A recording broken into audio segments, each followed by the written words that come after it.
Oh, shit. I closed the tab. But, all right, I'll have that fixed in a second. There we go. And we're going live. You're listening to the Psychic Coffee Shop Podcast Network.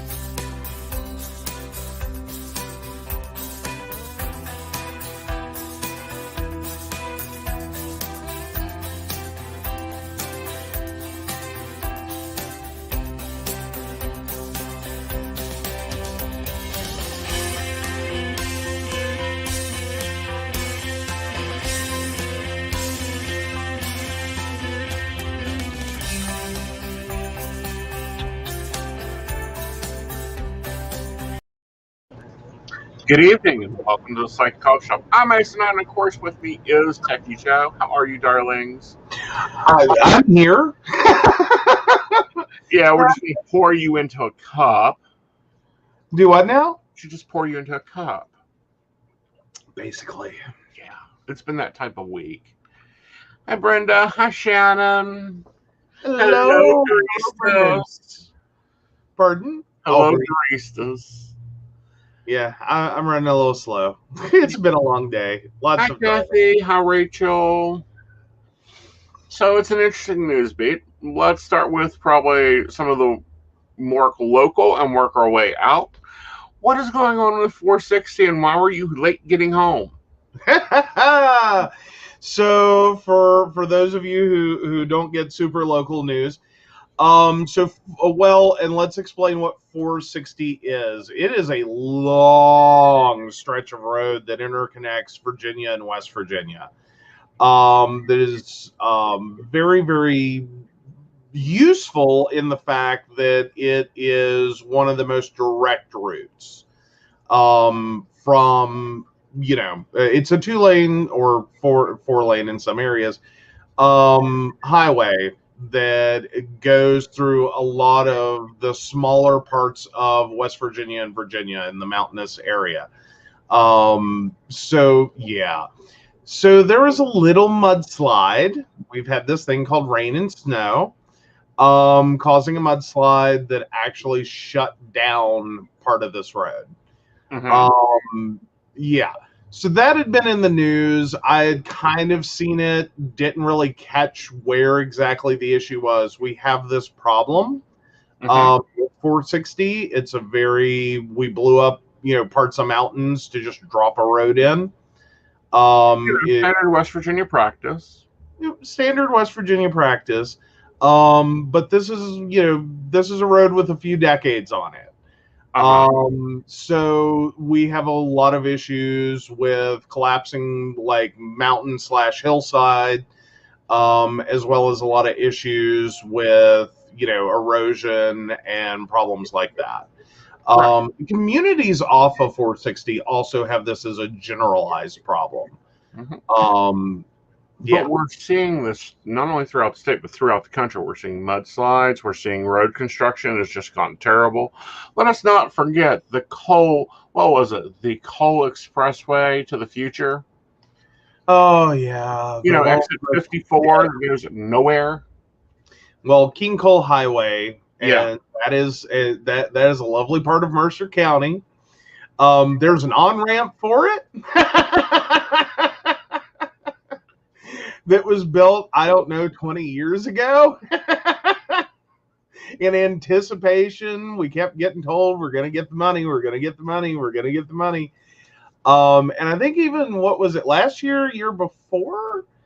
They were talking again all big about we're going to build the road out, we're going to build the road out, we're going to build the road out. And it's like at this point, I think they're going to have to redo everything related to it. Hi, Jessica. Yeah, they're going to have to redo everything to it because there's like grass growing up over the road. The overpass is now a wildlife passer. Yeah, basically, it's an interesting little like on ramp. Let me tell you at this point. It's kind of it's almost become a little bit of a joke. And the reason that road is supposed to exist is to help interconnect. I believe it is McDowell and Wyoming County, basically southbound towards 77. So that you can literally exit Ohio, go down this road, and hit 77 directly. Right. Which would potentially bring a lot of at least travel-based business through those two counties. It would additionally give those two counties a much, much, much needed better connection than what they have. Right. Oh, it's a beautiful place to take post-apocalyptic photos. Like at this point, what is the movie? Is it I Am Legend? The one with Will Smith, and it's post-apocalyptic, like there was a zombie apocalypse and he's running through New York and, hunting deer and all this. I think it's I Am Legend. But anyway, yeah, it basically looks like the set of that movie at this on-ramp, because it just didn't go well. It's been a horrible project. Well, it's a managed project, left, right, and center. Of course, our lovely dum-dums down in Charleston continue to ignore it. They're too busy trying to restrict teachers' rights. Well, now part of this is also a federal issue, because federal highways programs typically kicks in a shit ton, percentage-wise, of the cost of building a road. What basically keeps happening with King Coal Highway is no one really wants to build this road. Right. At the federal level, it's kind of like, and, we understand why you want to build it. We don't understand why we want to build it. Well, here's the hard fact. The state of West Virginia has $250 billion in the bank sitting there for a rainy day. Fueling infrastructure seems to be a rainy day project. It is, or could be, a lot of what happens with communities and states in general. Is they still don't want to spend their money on road projects. Mostly because if it's not going to be picked up, if the federal government's not going to pick up the tab, why build it? Right. We also have an infrastructure question as to the long-term effect and viability of stimulating local economies through road building.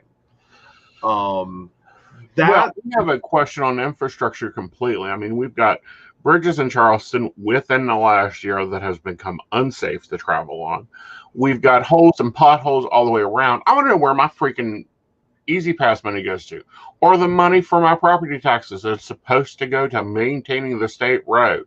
Jim Justice, are you not paying your bills? Well, actually, Jim Justice kind of screwed the pooch with the Easy Pass 3-year plan. Thinking it would create a lot of revenue. Unfortunately, it was apparently a horrible miscalculation.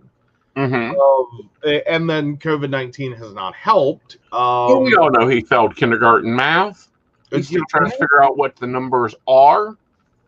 We've seen that in his briefings. Well, yes, and one of his newest plans, speaking of money, just real quick, is to eliminate state income tax. Yeah, that's insane. And take a bill off of what he doesn't have, what he doesn't pay. Yeah, really. But no, it's and we've talked about it a little bit on the show, is to replace that with a 1.5% increase in sales tax when we are literally completely surrounded by states with lower sales tax. And we've already had a border problem. With people crossing out of West Virginia into surrounding states to take advantage of like tax-free holidays or the lower sales tax in general. So I have coolers and bags, baby. We will go shopping elsewhere. Yeah, like our governor's really bad at math. This is what this breaks down to. Well, we saw that in the corona numbers too, and his acts in the corona system. Granted, West Virginia is currently number 1 on vaccinations in the state, in the country. Don't let him tout that. That isn't his success. Every one of those deaths is because of him. He didn't lock us down. He didn't put in strong mandates. Ohio's governor stepped up. Kentucky's governor stepped up. Ohio prosecuted and is continuing to issue tickets for morons that can't wear a mask. Right. And Governor Justice has bumped us back up to 75% capacity for businesses. Again, not seeming to catch that, like, we're still, and as well as sending, they're working very hard right now to send school kids back 4 to 5 days a week. Yeah. Still, again, not really getting this isn't over just because we have a vaccine. One, we've kind of forgotten teachers in this entirely. Well, yeah. Like, we're not getting this concept that, you know, before we send them back, we really need to vaccinate our teachers. You know, like, and our housekeepers, and our janitors, and our cook staff, and our bus staff, and, you know, our homeschool mom, our home moms, homeroom moms, everybody in that system that has anything to do with that system needs to be vaccinated. Yeah, and especially if they're going to be in contact with a large variety of students. If they're going to be in contact with more than 5, they need to be vaccinated. Absolutely. So we've totally forgotten that part. Like, we remembered the nurses, we remembered, you know, doctors and medical staff. We've remembered a lot of the people that do have, like, divergent, you know, connection to people. So they're at the highest risk, but they're also at the highest risk of spreading and creating a bigger event. Right. And they're not talking a dang bit about essential workers. They're not talking a damn bit about, you know, people that have compromised immune systems that have been in their house for over a year now. Oh, we'll get to them. We'll get to them. We got to get these 85-year-olds. We've got to get these 75-year-olds. Yes, you do, but you need to get the rest of us too.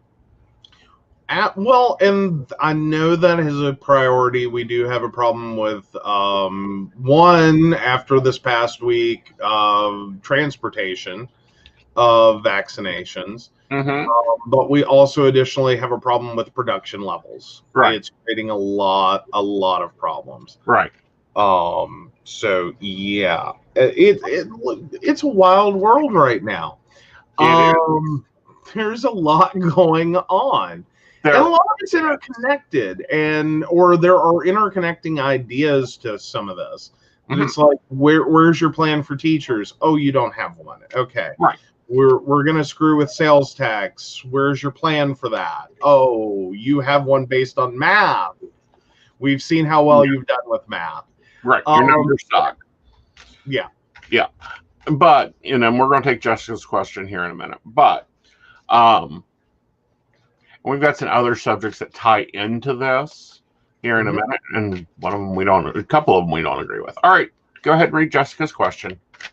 All right, so, okay, Jessica, June 14th, 1989. I have a question regarding my situation with William. Is he putting his foot down with this other woman between us? She is Virgo, when you can get to it.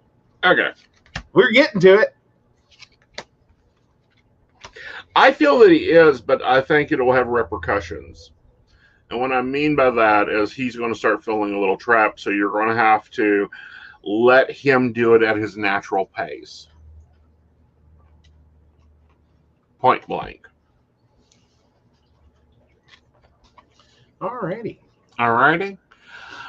Okay, so moving on in other West Virginia news, and this is actually being debated not only in West Virginia but in multiple places, is the health departments are looking at going back under having a power over top of them.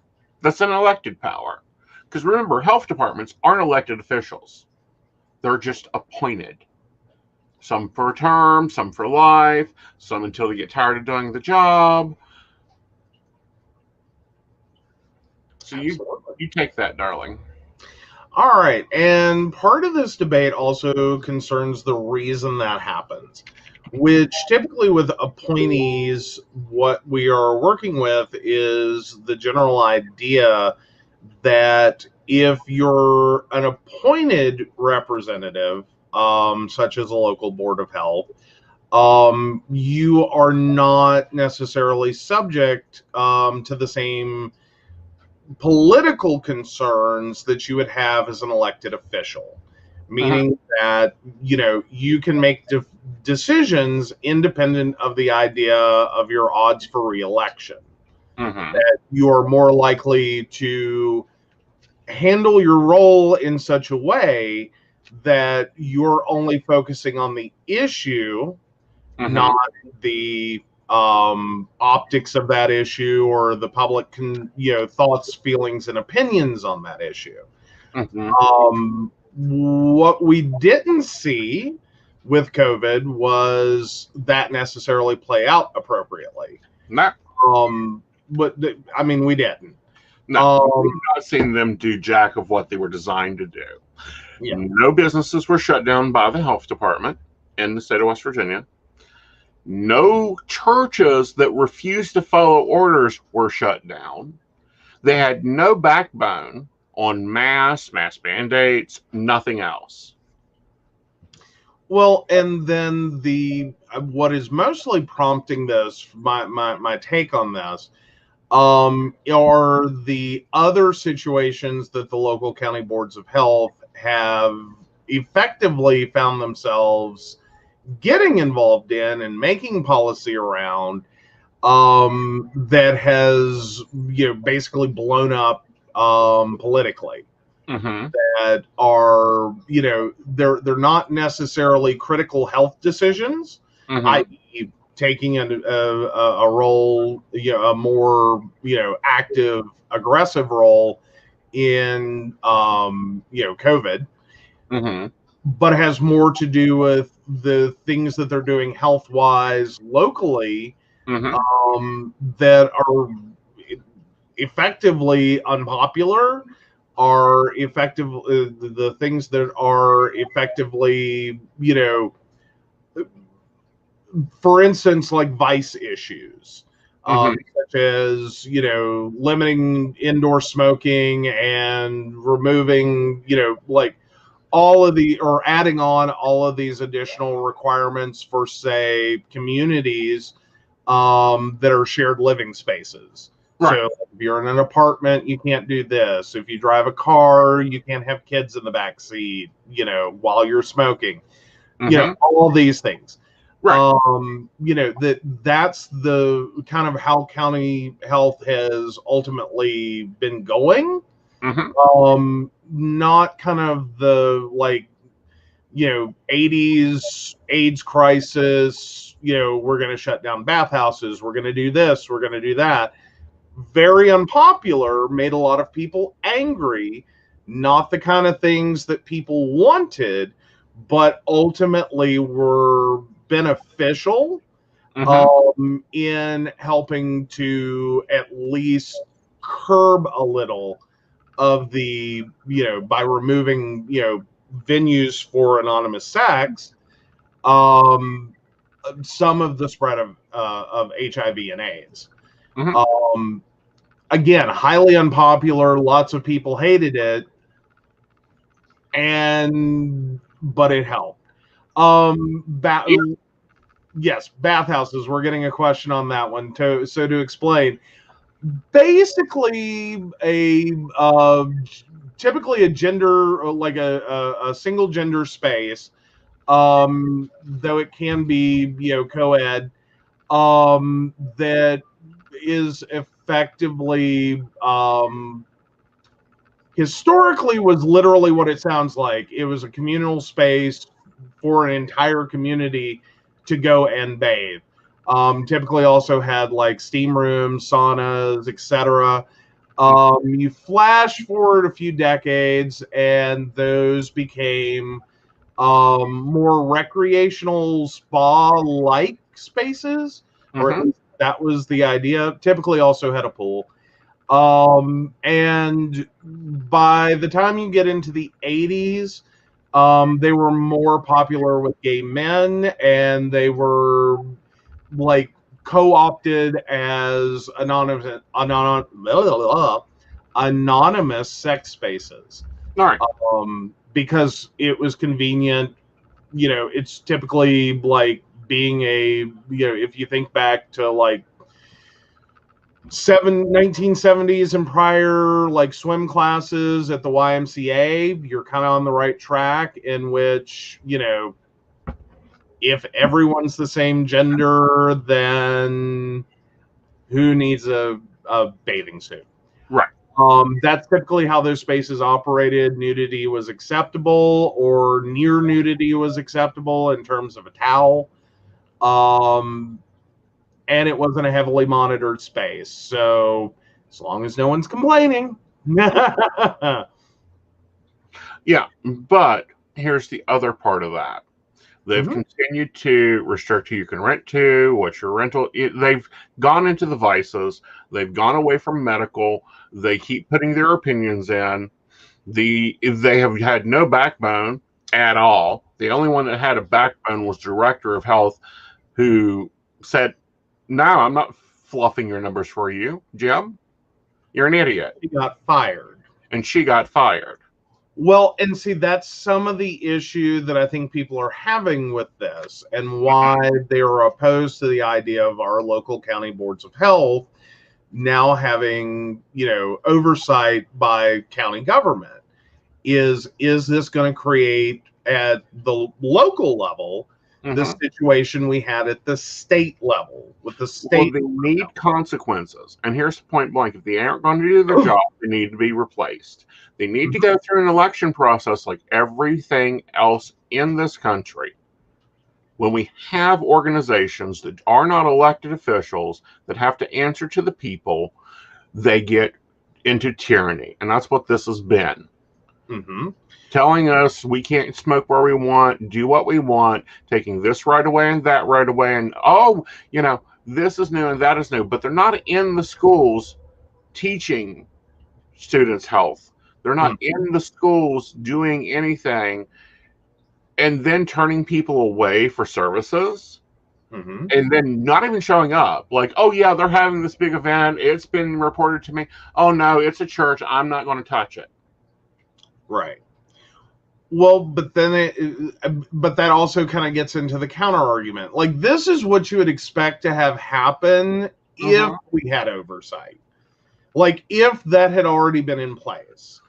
If the county commissioners are sitting there, so to speak, pulling the strings, in terms of policy, in terms of enforcement, in terms of like what this county board of health can do, this is what we would have expected to happen. Is, okay, no one wants to wear a mask. Mask mandates are bad. It's really bad optics. It's whatever. This is kind of what we thought would have happened if that oversight was there, and they were beholden to county commissioners. And those county commissioners, because of their, political, affiliations, and the fact that this is a very red state, would basically, kind of vote their constituents, or at least policy their constituents, and their thoughts, feelings, and opinions, in perspective of their odds of being reelected if they get behind, say, a county ordinance that requires, a mask mandate, or is a mask mandate, or is a something like a shutdown of businesses, a shutdown of bars and restaurants, et cetera, et cetera, et cetera. This is literally what we would have expected to happen if that had already been in place. Because you would effectively have them in the county commissioners in control of public health policy. And then depending upon the depths of that bill, could potentially mean that if you're, a troublemaking county board of health member, you could be jerked out of your office, like Kathy Slimp was. Dr. Kathy Slimp. Because I never want to, I'm all for the, women need to include the doctor, but that's a thing. Quit undegreeing people. I'm trying to get it through my head. But yeah. So, the Dr. Slimp situation is effectively what happens when you have a state board of health that is ultimately controlled by politicians. Right, namely the governor. Exactly. She doesn't report to the legislator. She doesn't report to our representatives. She reported to the governor. That's the problem. Right. And no. They have to report to a county commission, which is at least 3. Right. But when you're talking about a state that votes heavily Republican, typically what ends up happening ballot-wise and election outcome-wise is you get 3 Republican commissioners throughout most of this state. Right. Who push their 3 will run as Republican. 3 may run if they can find a third or a second under Democrat Party. And then typically what's going to happen is you're going to end up with at least 3 Republicans, maybe 2 and 1, in terms of Republican to Democrat ratio. Unfortunately, it comes down to you have a 2 against 1 majority at least, politically speaking. And then you have to hope that you have politicians good enough to make intelligent decisions in terms of policy related to public health that may not at all be their forte. We have the same problem on the public health boards. Aren't reelected. We have seen time and time again these public health boards do nothing to help with COVID, do nothing to help with sex ed, STD ed. I mean, Charleston's now got a HIV run, which we'll talk about on Friday. But they keep pushing their personal agendas, pushing the things that benefit them. They need to report to the people somewhere in this boat. Either make them elected officials. That yes, you have to be a medical qualifying person to run, but make them run or make them report to a body of government. At least in terms of accountability and what this is based on. Right. Most definitely. And I'm there for that. I don't know that total oversight. That's where I kind of go, I think that's the bridge too far. And that concerns me at an individual county government level. Because of what could literally happen there. What happens if you have an entire county commission that is, say, anti-vax? Not just on COVID, but anti-vax in general. What happens when that local county board of health is asking for funding, etc., and, for vaccinations, and that county board of health or that county commissioner group says no? Well, what happens now? We've got a board of health in Fairmont, county board of health. We had a church hold a service, and they have done nothing. Exactly. Except hold funerals 2 weeks later. Right. And I totally get the outrage at the situation. I don't know that gets better. Like, I guess that's where my argument is I don't think this gets better with that oversight. Like, this is one time. I don't think oversight's going to fix it and could potentially make this worse. Like, right now we're frustrated with Fairmont. That's a unilateral. Well, that's one of them. Right. I'm frustrated with that.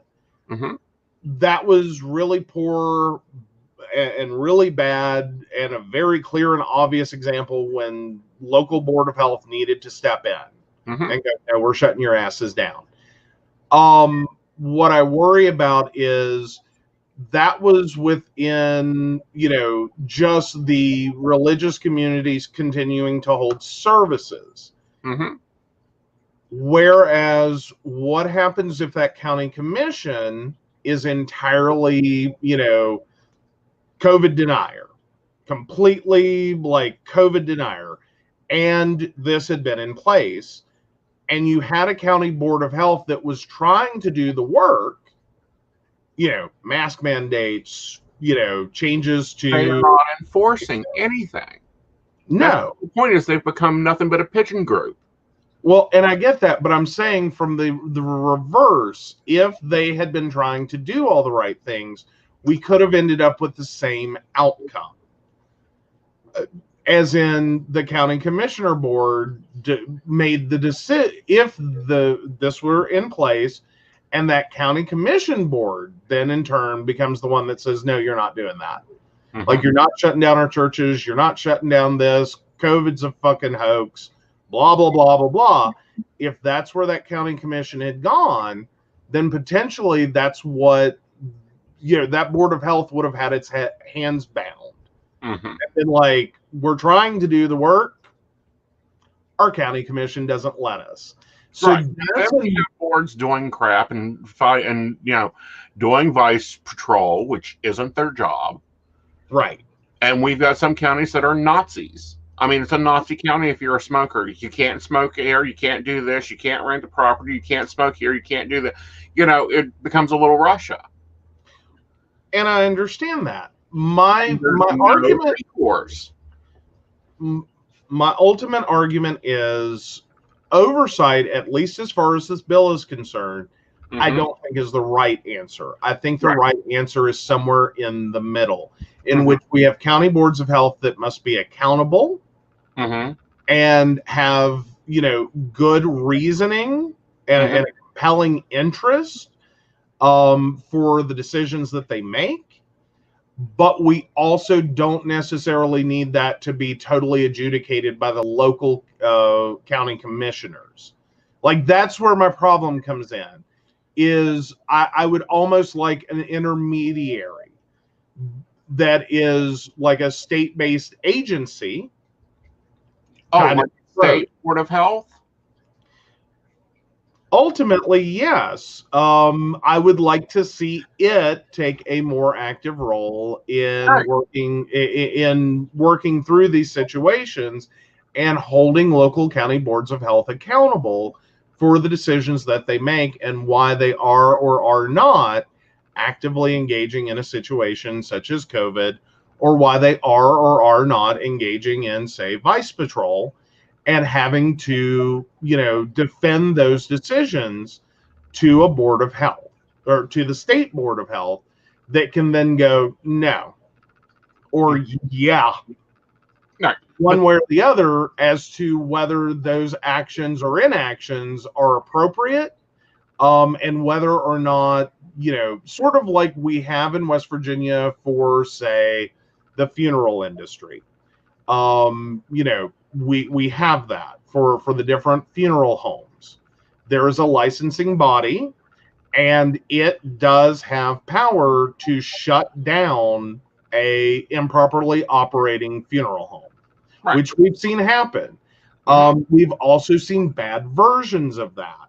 We've seen that body blow up and basically become a bit of a joke, to be honest. This is sometimes where I have problems with public policy. See, this is where I have problems, is none of these are elected officials. Right. Okay, they need to all be elected officials. They should have to run a campaign. They should have to answer to the voters. Mhm. They don't need to be appointees. We can have an election. There's an election every year, point blank, because public health should be an elected thing.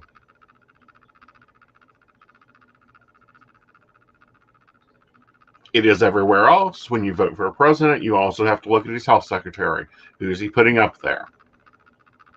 Absolutely.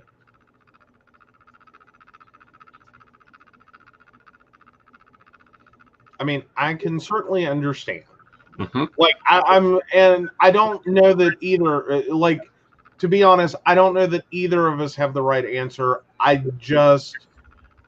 I think it's more complicated than the state of West Virginia is currently trying to make it. I think it's complicated because of people needing to be terminated. Most definitely. But then I still worry about who is the replacement going to be, and is this going to get better, or are we going to move the needle in the right direction, or are we just going to turn this into a popularity like situation?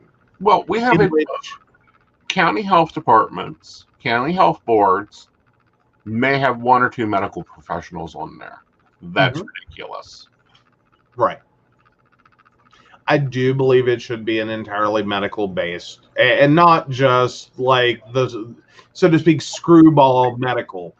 Like, sorry, I'm just going to put it out there, but like screwball medical being in terms of, oh, you're a chiropractor. Not that I have anything against chiropractors, but we've seen this throughout the COVID situation. A lot of people are jumping out of their lane.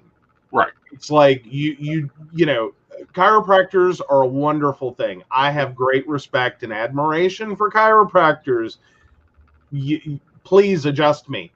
But as for those who jump into more nuanced health debate, and especially who are not necessarily like using the best of scientific method to come to their conclusions. They're more so just kind of, riding a wave through their typically for chiropractors, their holistic community, which in some instance, which we saw a lot of in COVID, started backing this, COVID's not real, or it's not that bad, and you don't need a vaccination for it, and that the masks weren't going to help, and this wasn't going to help. We saw a lot of chiropractors and a good chunk of the holistic community jump on that bandwagon, right? Ride it hard. Yeah, and they should be in jail. Yeah, point blank, should be in jail. That I can totally agree with. But that's where I'm saying is that sometimes in those boards of health, those are also the doctors that you see. They are medical to an extent. What I would prefer to see is an actual licensed physician. Right. And that hasn't bought their way into the position like our current state board of health member. Yeah, Dr. Slimp's replacement. Yeah. Yes. Yeah. Amazing what a fireworks display can get you. Exactly. That was probably one of the biggest COVID spreaders in Raleigh County.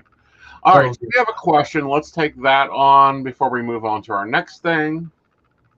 All right, let me get back there. Okay. Oh, there we go. So Kathy 72862.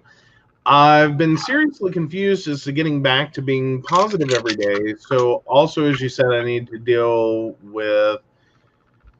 Oh wait, am I on the right one? Yeah. Okay. Deal with the tire issue plus a new fuel pump. So do you see? Oh, there we go. So do you see me getting a handle on my emotions soon? As a side question, is Tiz coming in soon, or did this set that back again? Take a look here. And then I'm going to talk about this constant everyday positivity. I Okay. think this is coming back. That this hasn't set that back. Yes, you are dealing with grief. You're not going to be positive every day. Guess what? Nobody is. There are days that I'm Mr. Negativity and everything sucks and just sucks. And that's okay. The point there is understanding your emotions, processing them, and going through that movement. Mm-hmm. Mm-hmm. Alrighty. And, Kathy makes a good point. So how do you force the state or federal to fix the bridges and potholes before a big death situation like happened here in Minneapolis? That's kind of going back a couple of minutes. Mm-hmm. That's a legitimate concern. And it's one that is starting to affect a lot of not just our state, but a lot of states. Mm-hmm. As she, brings up Minnesota. And this is a long-term ongoing issue with our crumbling infrastructure in the U.S. And the fact is, I don't think anyone knows how you force this to happen. Right. Like, how do you force this to get fixed before it starts costing lives?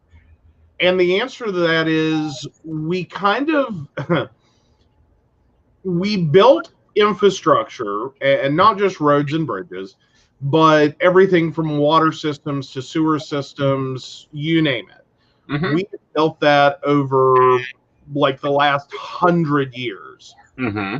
And what we're effectively seeing is many of these systems were only built for like 50 years of service.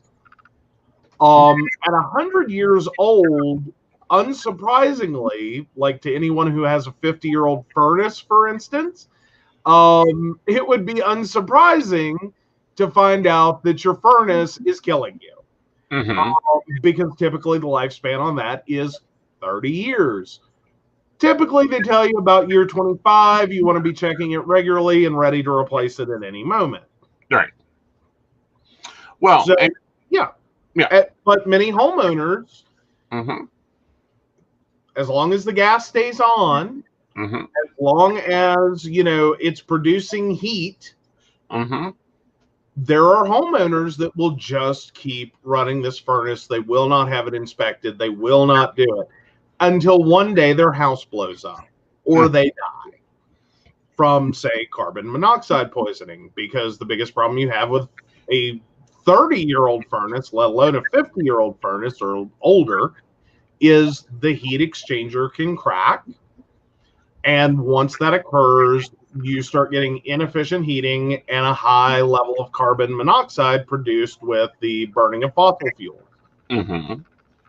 Hence the reason you really want to be looking at this furnace starting at year 25, if not sooner. Mm-hmm. Like, in general, you want to be looking at that furnace. But for a lot of homeowners, it's kind of like, but where's that money come from? I don't know what a cracked heat exchanger looks like. I'm not going to be able to tell this. You have to hire a professional to do that. Mm-hmm. But those professionals come at a cost. And there's a lot of the U.S. that, much like our states, don't have the money for this shit. Like, well, they have the money. They just need to, like, I don't know, cut salaries, starting with, like, senators. Hmm? Cut retirement plans, starting with senators and presidents. Cut traveling budgets, starting with presidents. $1 million to a road construction plan that's cut the BS out of can do a lot. Mm-hmm. Yeah. Oh, absolutely. But it's an ugly situation, like, throughout the country. And the way to deal with it is to harass the hell out of every representative. Let them wake up every morning to your tweet, your email, your voice message, and your phone call. Right. But again, the problem we face is that works for major areas. Like, if you're talking about a major road through a major area that services a lot of people, this works beautifully. But we've also covered the story of the one family that got stranded because a department truck drove across their bridge. Mm-hmm. And everyone went, sucks to be you. Mm-hmm. When it should have been, what's your insurance company's name? Mm-hmm. Oh, most definitely. Or like us, we've been abandoned with this road to the future that drives buses past our house at 6:45 in the morning, faster than the speed limit. Yeah. Yeah. Oh, yeah. Well, and the fallout of that project. Yes. And what literally feels like the road no one wanted to touch. Mm-hmm. And ultimately has become the road that no one has responsibility for. Mm-hmm. Or for any of the issues that this project generated. And this is a personal one for us. Mm-hmm. No one wants the accountability for it. Mm-hmm. Everyone turns and points and says, no, it's their fault. No, it's their fault. No, it's their fault. No, it's their fault. Mm-hmm. Meanwhile, as homeowners, we're just like, would you just fix what you broke? Yeah. Fix what you broke. Like, what I said in the beginning of this project is there's no point in getting mad and thinking we're ever going to stop a road project. Like, once that gathers momentum and it is at a planned stage and there is money behind it, you ain't stopping a road project. Like, that's like the best you're going to do is if you have large pockets, you're going to get an attorney to waste a bunch of time arguing about it for a few years at best. It's still going to happen. At best, if you don't have large pockets, but you can at least afford an attorney, you might get them, if they're taking your property, if they're doing, etc., to up the amount of money to make you shut up and go away. But you're still not stopping that project. Right. Don't matter if it's going through a cemetery, the middle of your dining room, whatever. It's gonna happen. Right. They'll but make you can bitch and moan and groan and aggravate them. And come election years, be at every debate, bring it up their failure, continue to pay attention. And then you might get results. Yeah, or at least bring it forward for the future and make someone rethink what they're doing. But no, ultimately, what we have is a nationwide problem with infrastructure. Everything from water and gas and sewer to roads and even things like internet. And electric grids. And electric grids and phone grids and cell phone grids and you name it, we're having a problem. Right. And the problem is that we've let government be their own employer and do their own stuff. Just like poor little Ted Cruz had to come back from Mexico to do his job. And his wife is upset. Well, yes. And if you haven't heard that story yet, I don't know what rock you've been under, so we're not really going to recap much. Go back and watch Friday night show. Yeah, go back and watch Friday, definitely, because, I mean, hi. I just can't imagine anyone's not heard about, Flying Cruz. Can't imagine anyone missed this one, but yeah. So Heidi is apparently a little angry over the leaked texts. The ones that her neighbors or her neighbors, because where she was sharing this information was like a little neighborhood watch group of what their plans were and what was going on. And these people were too happy to share those with the media. Yes. Because they ultimately found it just as like woohoo as the rest of the world did. So basically I can understand why I understand why she's ticked. She thought she had friends. She found out no. Like, you're not part of the Desperate Housewives group. You're part of the group that thinks you're part of the Desperate Housewives group. The actual Desperate Housewives just sold your shit. And was happy Gladly. to. Like, I don't even think they got paid for these text messages. They just sent them. Furthermore, can we just talk about AOC for a moment? Oh, yes. You know, her ability to fundraise without embezzling? Well, she fundraised it, I think it's up to $4 million, and said, oh, by the way, I'll be in Texas tomorrow. Let me show you what a representative does. Yes. Gotta love it. Yeah. Gotta love it.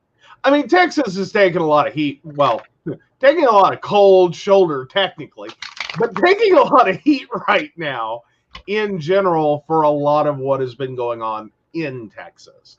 Right. For decades. Mm-hmm. Because this is kind of the culmination moment. Right.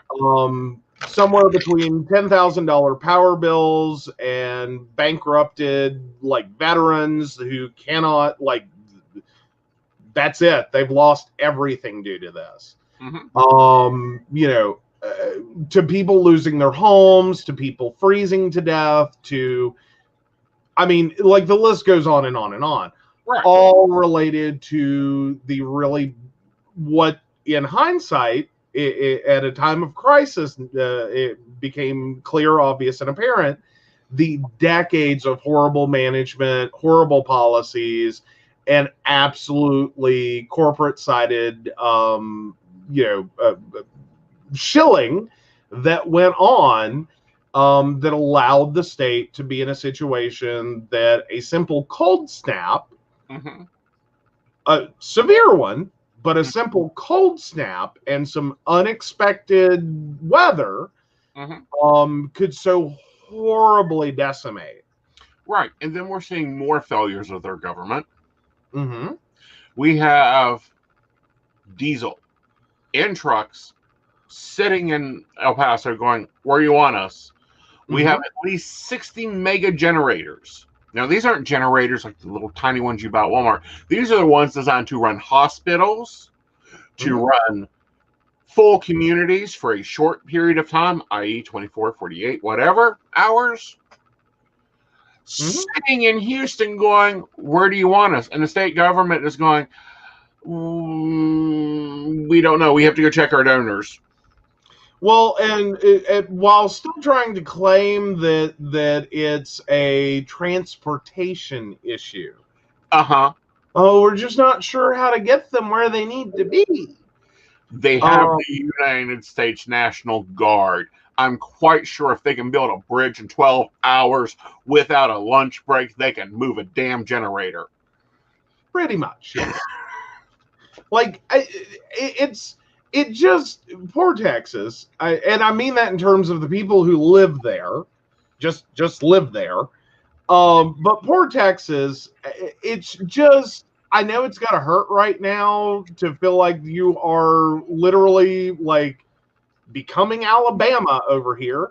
But well, I think West Virginia should be taking note of what's going on in Texas because you're getting it in West Virginia. Mm-hmm.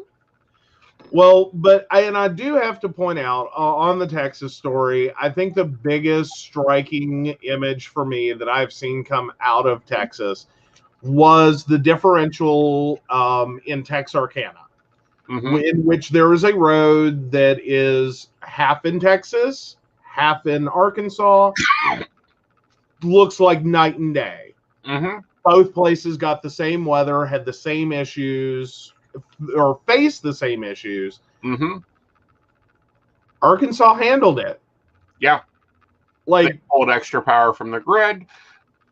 Snap, done. They had snowplows, even though that's not an area where you typically need those. Like, they had the road cleared on their side. The Texas side, it was literally night and day. Right.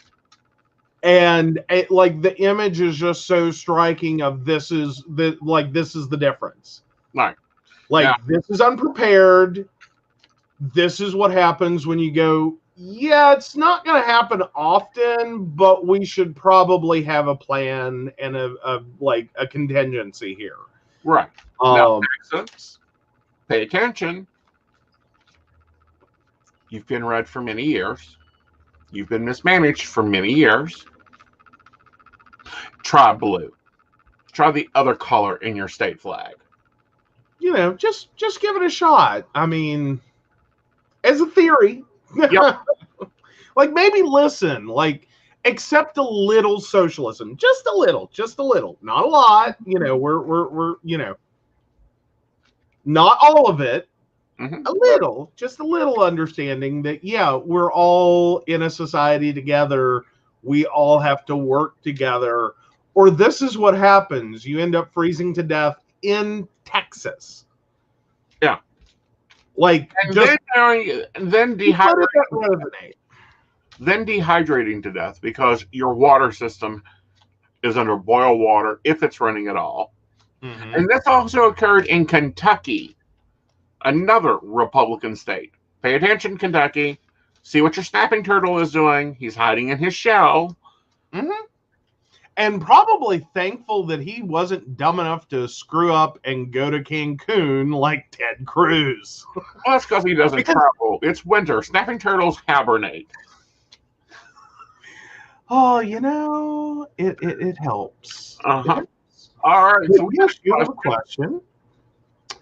So Rachel, 10982, saw my orthopedic surgeon today, not getting a replacement. They want to do cartilage plugs instead. Just curious if this is going to be successful or just another bump in the road.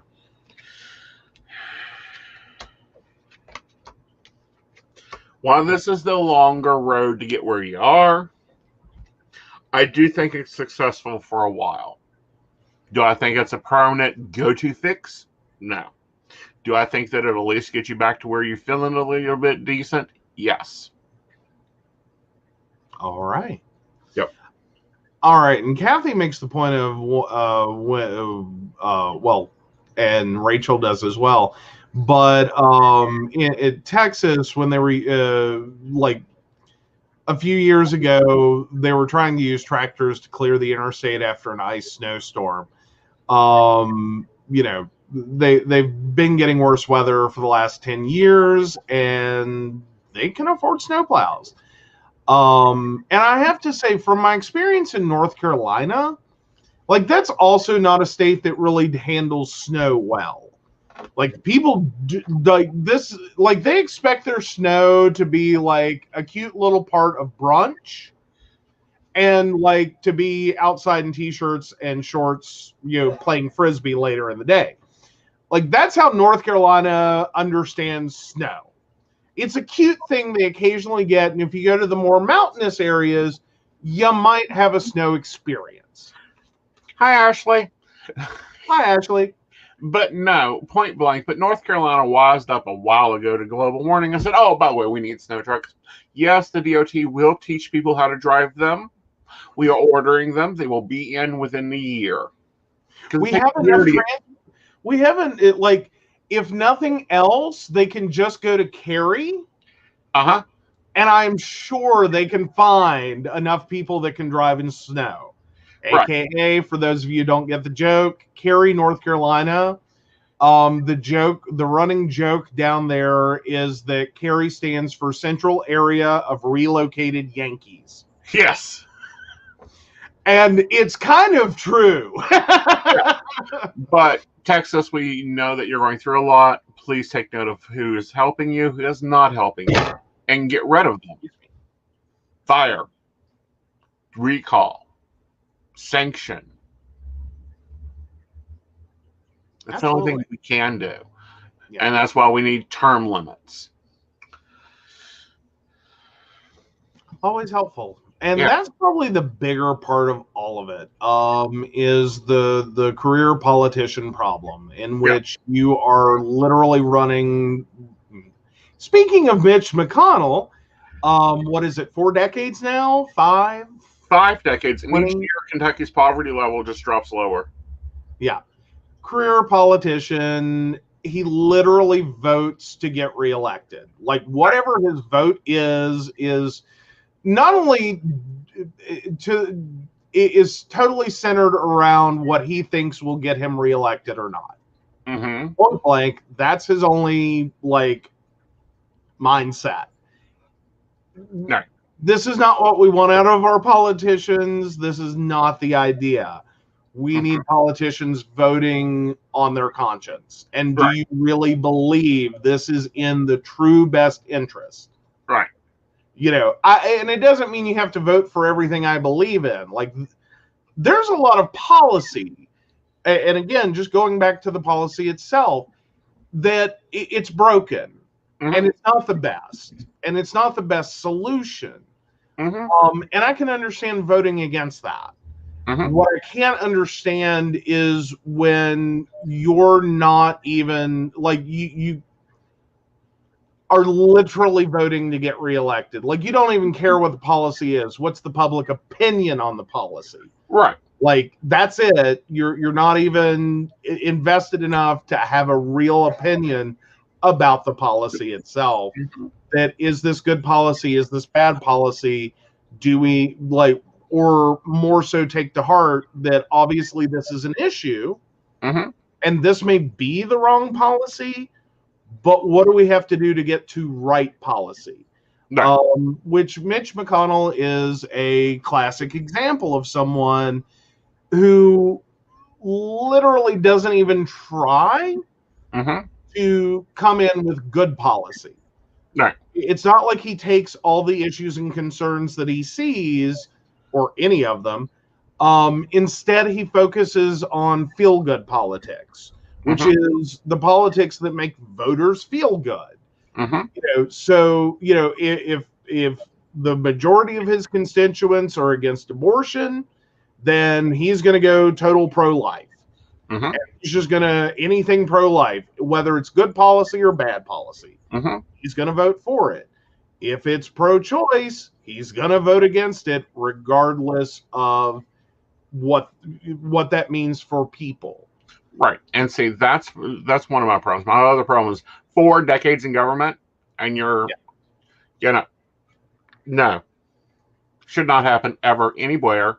There should be a universal term limit in the United States of 4 years. You get to be in government for 4 years in that office.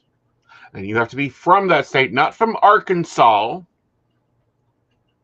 who moved into the state and then went and started running for Congress. We've seen this also with the, what is her name? Megan Q-Tip or whoever. Just call her Q-Rep. Yeah, we'll just call her Representative Q. Let's call her Representative Q. That's where I'm at. Yeah. So, yeah, well, and technically she's from the state, she's just not from her district. But then you have also as well people that do move, like our state attorney general, like that's a joke, for West Virginia. But then you have like Ted Cruz, who that's its own nightmare mysteries of, like, you know, but yeah, there's a lot going on there. It's a lot. Yeah. Marjorie, yes. Yeah, I like Representative Q. Representative. In her hair, it's as platinum as the day is long. I'm, you know, and if that's real, I call bullshit. So, yeah. So, you know, Israel has already moved this into place. Of course, you know, Israel, the small little country that's at war with itself and has been in civil war since the 70s. Has handled COVID like a champ. Went into a month lockdown. As soon as the vaccine came out, they began vaccinating door to door. No discussion. You're getting the shot. Deal with it. If you plan to leave your house, you're getting this. And issued vaccine passports, which they've already had before COVID. Well, and then you have China as well. Yeah.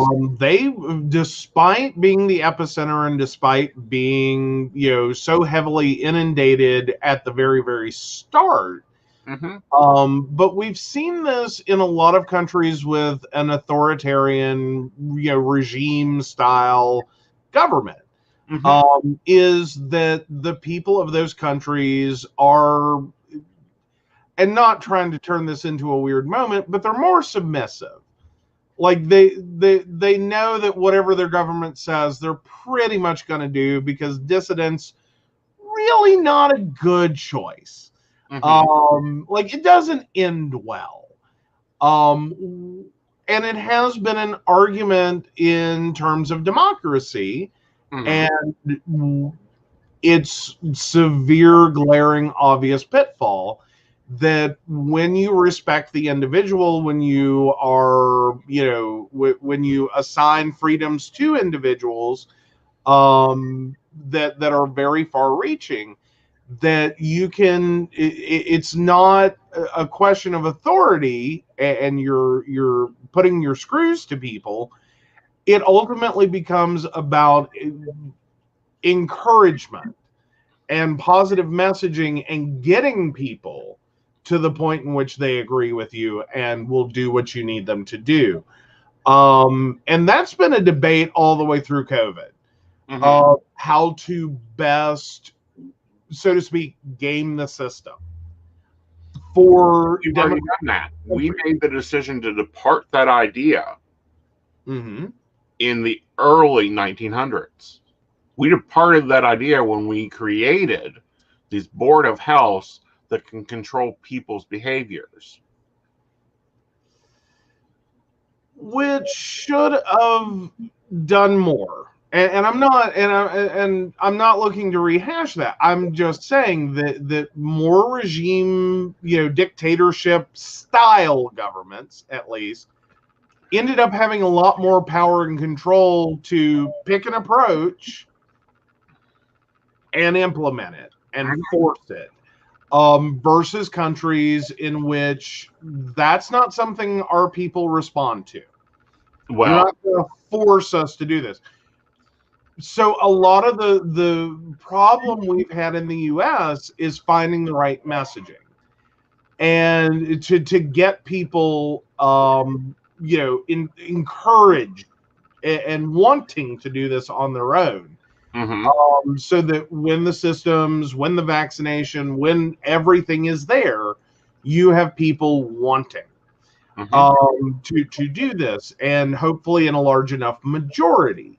Well, if you haven't looked at the news, the lines to, and even the vaccine hunters, the lines to the vaccine things wrap around the road, wrap around the highway, wrap out onto the interstate, wrap around block after block. It's not a question of wanting to do it. It's a question of having it to do. Well, but we still have the question in the U.S. of, do we have enough people wanting to? Because we do need to hit 70-80% wanting in order for herd immunity to help to take over. Right. For the other 20 to 30%. Given the last election, in which our country was pretty evenly divided, in terms of, it was less than 60%, but it was still at that, like in the 50s, like on the voting sides. Do we see anything there politically that indicates that we're either going to or going not to hit that level of participation and wanting that will allow us to move forward? Or are we just going to be dealing with COVID forever? Oh, we won't deal with it forever, because eventually they'll die out. But that what they've instrumented, and the UK is looking at it, Australia is looking at it, and Canada is looking at it, is a vaccine passport. For those that don't know what a vaccine passport is, you commonly have them as children. We were talking about this before the show. They commonly have, I have mine up in the attic that documents all the vaccines, and you have to show it till you go to school, and you have to show it each year that you go to school that you have had your vaccines. They're now doing it now in these larger, more developed countries and some non-developed countries. There's some places that don't have running water in Israel but have a bomb shelter. That to book a hotel, you have to show your vaccine passport. Now, I remember when I was looking at a job of doing a television show in the Ukraine, and I was going to have to present my vaccine report and take additional vaccines. Mm-hmm. So this isn't something new. This isn't reinventing the wheel. I think if anything, this may... What I would hope is that, and perhaps this sounds horrible and Orwellian, what we ultimately have with a public education system, for the majority of people, at least up until, charter schools get, more, synergy behind them, however you want to word that, they start to snowball. For right now, the majority of our students are educated through public education. Because they're part of public education, they're required to be part of that school. You must be vaccinated. This is where we see a lot of self-separation for anti-vaxxers in terms of parents who choose not to vaccinate their children, not people not choosing to vaccinate themselves, but the children who are not being vaccinated getting pulled out of school. Or even admitted. Still a small enough group. But then you have the majority that are still getting vaccinated because of school requirements. What unfortunately happens is somewhere between 17 and 19, plus or minus about a year, depending upon how good a student you are or when you were born and how many classes you may have failed, somewhere in there, usually by age 20, you no longer have that enforcement. You have very few employers that are heavily requiring needing you to get vaccinated. Hannah, I need a birth date, honey. I'm got to have a birth date. Yes. I think this opens the door for employers to become more involved in continuing vaccination, not just for COVID, but lifelong. Right. That if you want to be employed here, like we have healthcare institutions that already do this for nurses, and I get that. Right. But, and for other medical professionals as well. But I'm starting to question if, since, as we've been told repeatedly over decades now regarding minimum wage, if you don't like it, get a better education and find another job. Well, if you don't like vaccination, then get another job. Yeah. Because work from home. Yeah. Self-select yours, you can pull yourself right out of employment too. Be a stay-at-home, whatever you need to do there. To allow you to continue that I'm not going to vaccinate as an adult. I'm not getting a flu shot. I'm not updating my tetanus. I'm not doing these things. And I'm not, because there's sometimes this broken idea that all those vaccinations as kids are one-shot wonders. Some of them are. You'll never need it again. Others, no, actually, you have to get those updated. Right. Well, and this is a big thing. And this is what people don't get. And this is pre-COVID stuff. Whooping cough, deleted babies. So mama has a baby. Mama brings baby into workplace. John didn't have his whooping cough vaccination when he was 18. His health insurance canceled, whatever. His mom was an anti-vaxxer. He fell down the rabbit hole. He got stuck because he didn't know what vaccinations he needed, nor the importance of them, because he had an anti-vaxxer parent who pulled him out of public education, and he kind of got lost there. Right. So John holds the baby like everyone does. Oh, what a beautiful baby. Oh, what a pretty baby. Aren't you just cute? Yada, yada, yada. Baby goes home, gets whooping coughs in the hospital. You could lose the baby. All because John didn't get proper education. Yeah. Or adults getting chickenpox because the parent comes to work after caring for the child that has chickenpox.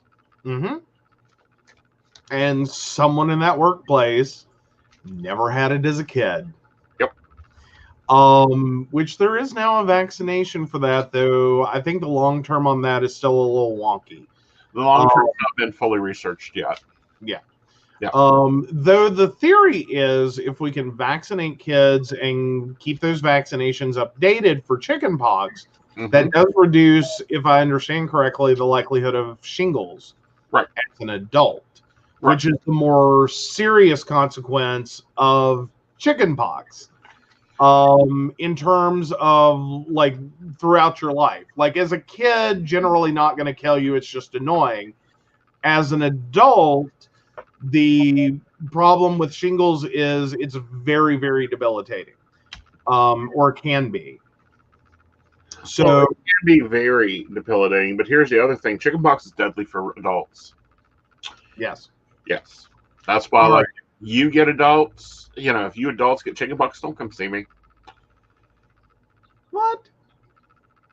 I've never had chickenpox. Bad.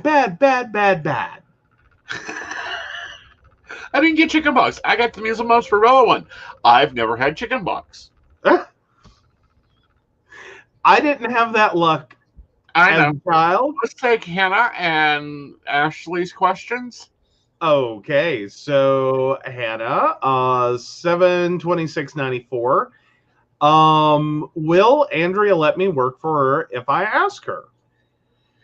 I feel Angela is very busy. She has a lot of stress, a lot of aggravation. I feel you're looking at where you can go, what you can learn.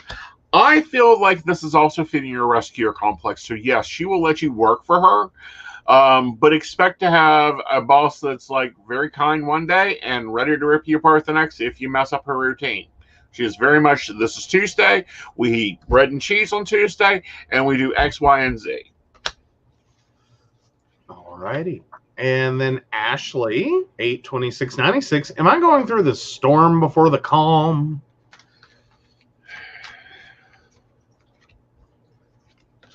Oh, yeah. In multiple ways. You know, your focus is on home and family. There's also relationships, and you're trying to figure out what to do with those ethical choices. And you got to work out your balance before you get through your storm. All righty.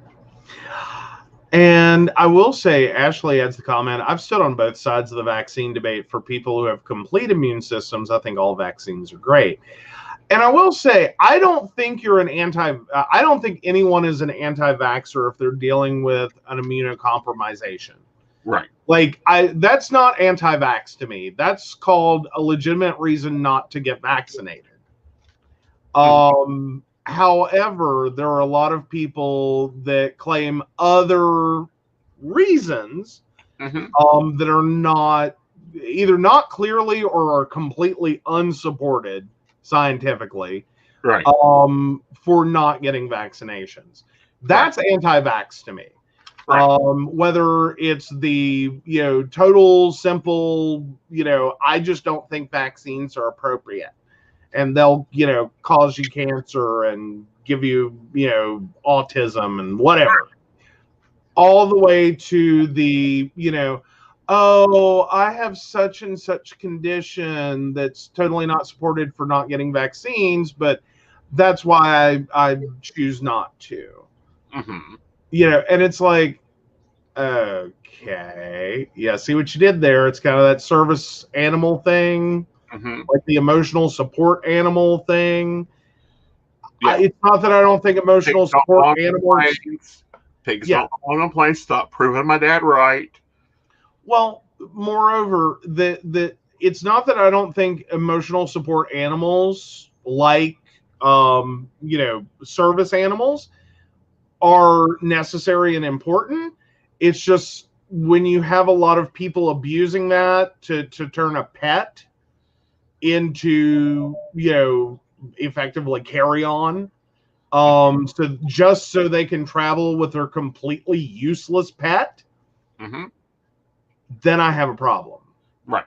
Especially considering there are not requirements that pet have any formal abilities or demonstrated ability into and including obedience and behavior. Right. So you're effectively putting one step below a wild animal, a slightly domesticated animal, into situations in which they're biting people. They are effectively creating problems for many, many others. Right. All right, let's take Julie's question because I like this question. Okay, Julie, 112476. What am I supposed to be working on or focusing on as far as this energy block that I'm feeling lately? I feel that I need to expand in my gifts, but feeling very held back at the same time. All right, so as I was warming cards up, a whole pile of them dropped out. We'll take them one by one. Julie, I think you've got to work on your spiritual connection with people. I feel like that you've done a lot of work, a lot of lessons looking at these cards, and you're needing a time to reabsorb, calm down, take your summer break as you're learning. We have the Ace of Swords here popping up. So yes, you have new gifts, new tools popping up, but they're still, they're brand new. They're still dull. You still ain't got them there yet, and that's okay. But as you're going through training, you're going to have to take a break, because followed by that, we have the Hangman, which is you self-sacrificing yourself, pushing your energy farther and more and doing more before you're ready for it, and then it has physical effects on you, namely your digestive and your back. And then we have the Knight of Wands, because you always have this joy of wanting to be the right one, the one leading the charge, leading into things. So I would let that energy block be there for a while.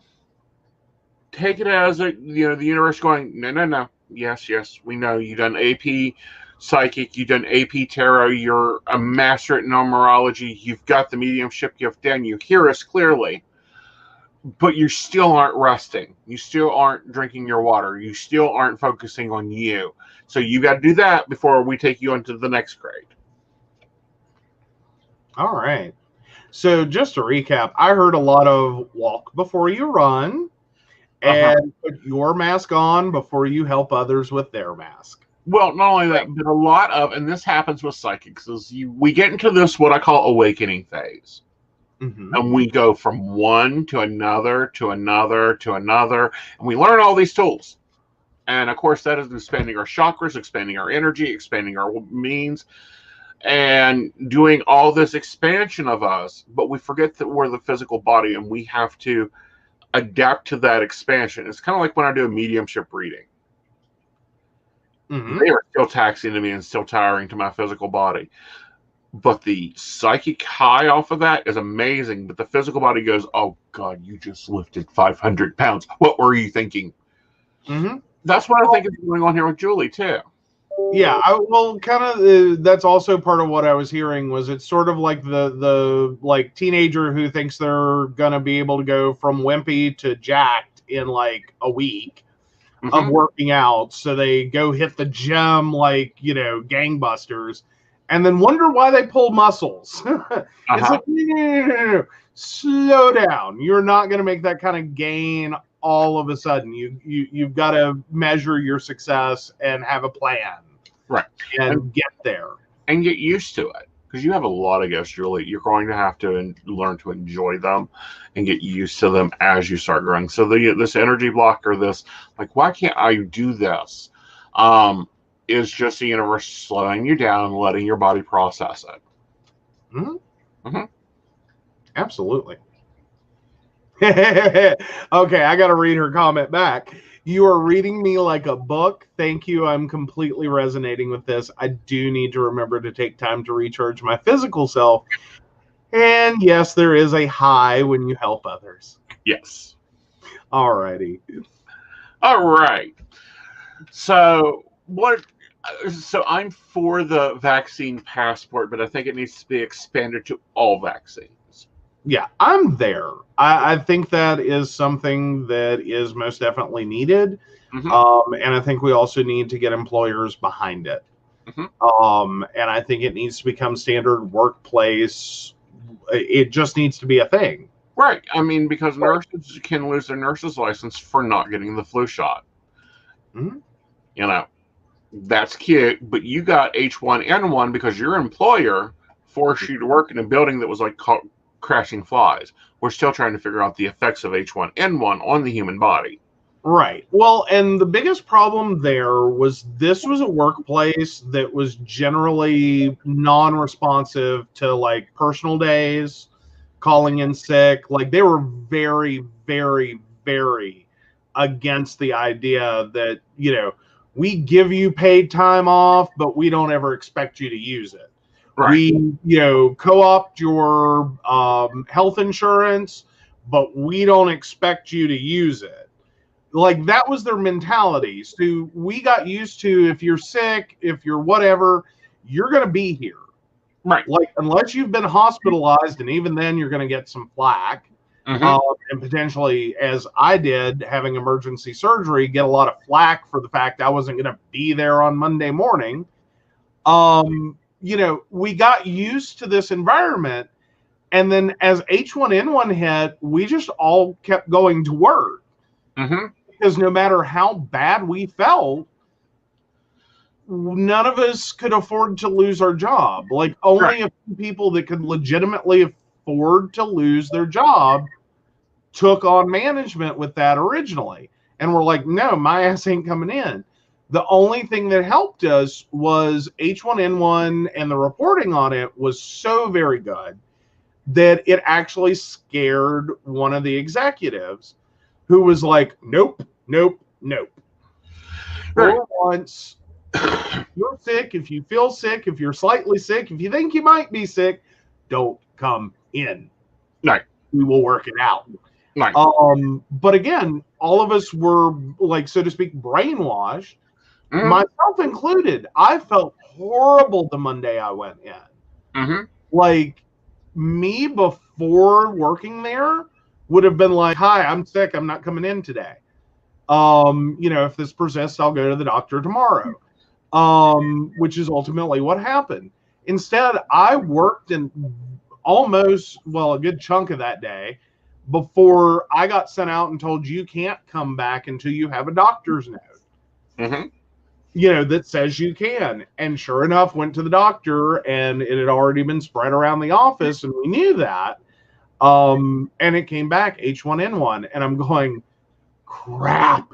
And then I still managed to work all but 8 of 40 hours that week from home. Like that was the other thing of that environment. Is also getting I think that's a really important argument to make, is that we need more employee protections for our health. Right. And we know if you're stripping them away, like our local government is trying to do. Well, because my point being, have you ever tried to work with a temperature of 104 while you're about to pass out? I refuse to answer that question on grounds that may incriminate myself on legal standings or graces. Well, still though. Like, I have. From home. 104-degree temperature, I could barely function. It was all I could do to sit in a chair upright without passing out. Like, that's how bad I felt.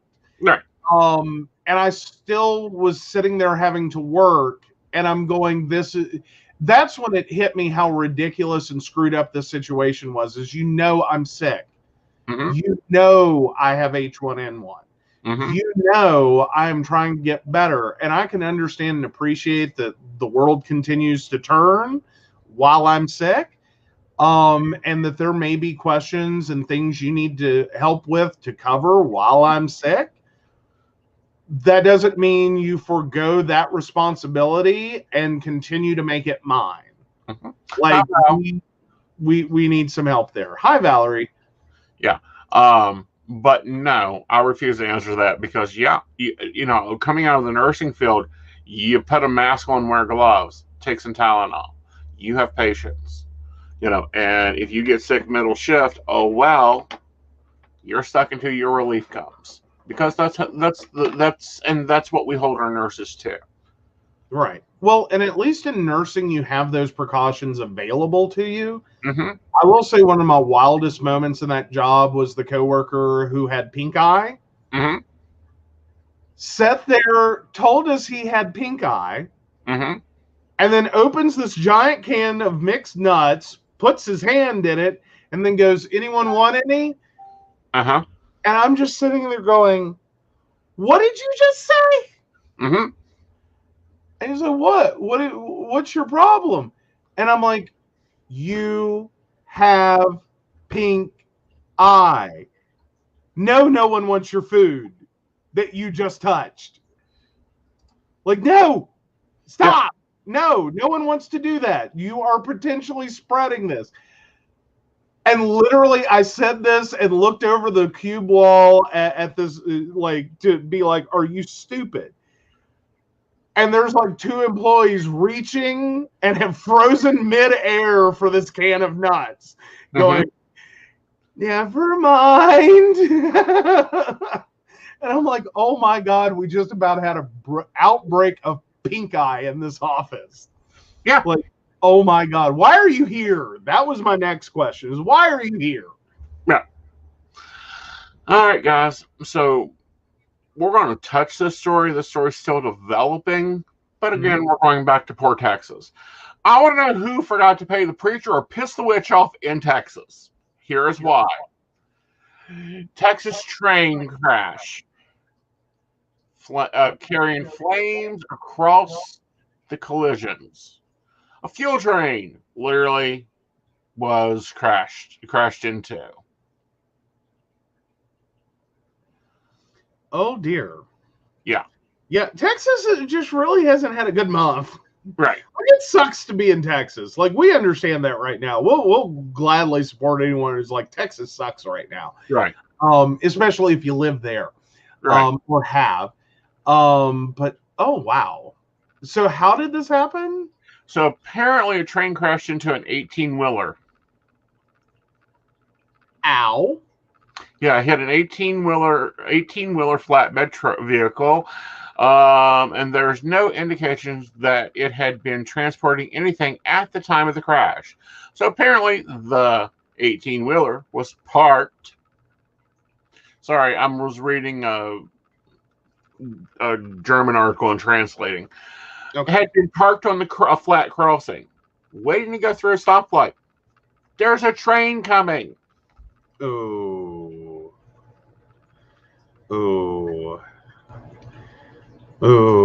I hate. Can I just point out? I really, because depending upon like where in Texas this could have been multiple simultaneous lines. Because I know a lot of other states, and West Virginia is notorious for it. We try to make it next to impossible to get a vehicle stuck between crossings. Right. Like the drop downs. Right.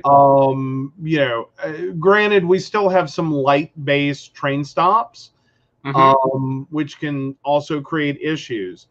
Generally, it's also considered poor road planning to put a stoplight and a train track together. Right. But again, North Carolina, there's one in Greensboro that's sort of like that. The train track runs right through the middle of the intersection. And if you're not paying attention to traffic, you can get stuck there because it is a very large intersection. You could fit an entire 18-wheeler in that intersection. And yeah, usually, thankfully, it's a slow-moving train in terms of accident and damages. It's horrible for drivers because if you get caught at that intersection, you are screwed for at least 20 minutes. Right. As the slowest little train. Yeah. But this train was carrying petrol, i.e. crude oil, and coal. Ooh. Together. Yay. Well, but we see that we see that a lot. Like fossil fuels tend to travel together. So you'll have your oil cars and your... Yeah, and 3 cars. So we got coal and oil at least on fire there. Both of these are fire creation tools. If you do not understand that factor, they burn very long. Yes. Yeah. Hi, Johnny Gal. Can you get Hannah's birth date for me again? Yes, I just did 7/26/94 for Hannah. And the question is, What does Rod Raspy think of me? Okay. Well, Johnny, that is Aeson, currently reading cards, and I am Joe, aka Techy Joe. Yep. All right. So they think that you travel a lot. You've got a lot of things going on. They also think that you're going through some new beginnings, which they like. And with the sun card showing here, I would say that they're looking at an interest towards you. I can't clarify which way that interest is, but it is very much about showing a lot of focus there. All right, guys, so we're going to be wrapping up here real soon, but I had to think of that to bring that up to kind of wrap in. And it's kind of interesting how all the stories tonight just kind of tied around each other like a big knot. Absolutely. And nice to meet you too, Johnny. We have a baby update. Okay, give us a baby update. Baby update is Ashley's baby. Doing great. He's 2 months now and almost 13 pounds. He's so sweet and starting to smile and roll. Yay! Healthy baby. Healthy baby. Yes, we look forward to pictures of baby walking, running, and then killing things. What? Like, she's already sitting here stressed out enough with the storm before her calm, and you want to throw that out there? And she's raising a little baby Jason. Like, well, what are you trying to do to her? Babies do this. They walk, they run, and then they start killing flies and stuff. I missed that one in the baby development cycle. Yeah, I've raised mostly boys. I've seen that happen. Wow. I at least made it to 8, and then there was a magnifying glass and ant incident. That's a long story. Not really a long story. It's a common story. Everyone knows the story. Pardon? 3-year-old running through the house with a poor lizard. Oh no! Oh no! Oh. But yeah. All right. We will see you Friday night with Mountain Bears. We do have one story about how stupid the West Virginia state legislature is. Mm-hmm. I'm looking for some more debate on an article about religion and government and how it's becoming grossly influenced. And who knows what else. Members, be watching for a post because I think we're going to do a private stream Thursday. Yes. Yeah, or Friday. Absolutely. And so, yeah, let's go ahead and thank our baristas because we always appreciate our lovely Patreon supporters. They are amazing. And so thank you, Beverly Walker, Mika G, Kathy, Mary Winfield, Brenda Bryant, and Ashley Guest. If you'd like to learn more about the show or about us, please visit PCSP Network, where you can also find out more information on becoming one of our Patreon sponsors and getting the lovely title of barista and all the wonderful benefits that come with that. Yes, we will be updating our Patreon here soon because there's a few benefits that's pulled together. Yes, please follow, like, subscribe, share out. We are here every Tuesday and Friday. And then, of course, you get live readings on our Facebook or on Facebook and on Instagram, 3-Card Daily Tools, and YouTube. So be sure to tune into those. I want to welcome all my new YouTube followers. We are very happy to have you here. So please like, share, subscribe, and always comment. And go check out PCSP Network for more things. Yes, and don't forget to plug TikTok. You're rocking over there. Yeah, TikTok's over there. I'm just sure not how Discovery Mode works over there. Oh, there you go. Well, for TikTok at least, you get to see him both professionally for daily readings, and you get to see him and his more comedic self. Yes. And fun things going around TikTok that he's like, ooh, I'm doing that. Yeah. It's cool.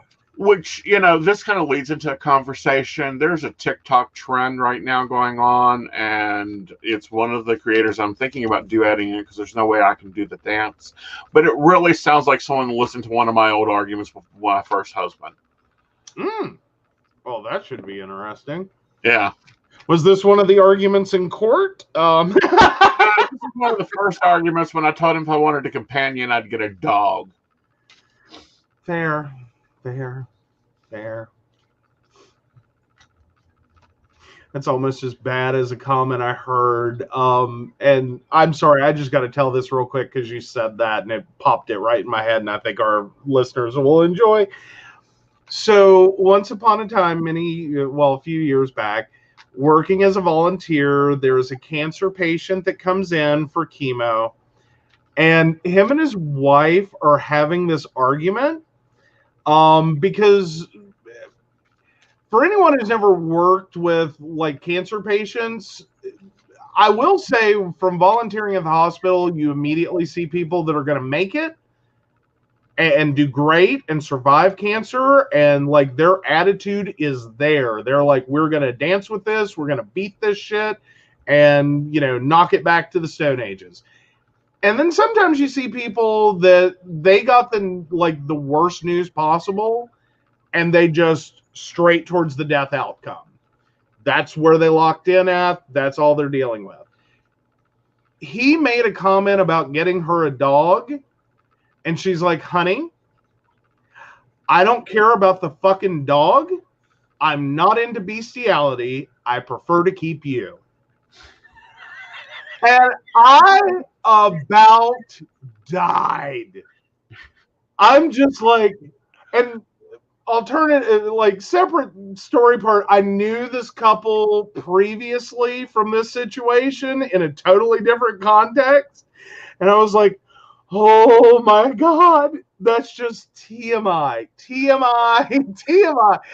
But it was like, I love your sense of humor, to the wife. I could see myself saying this, but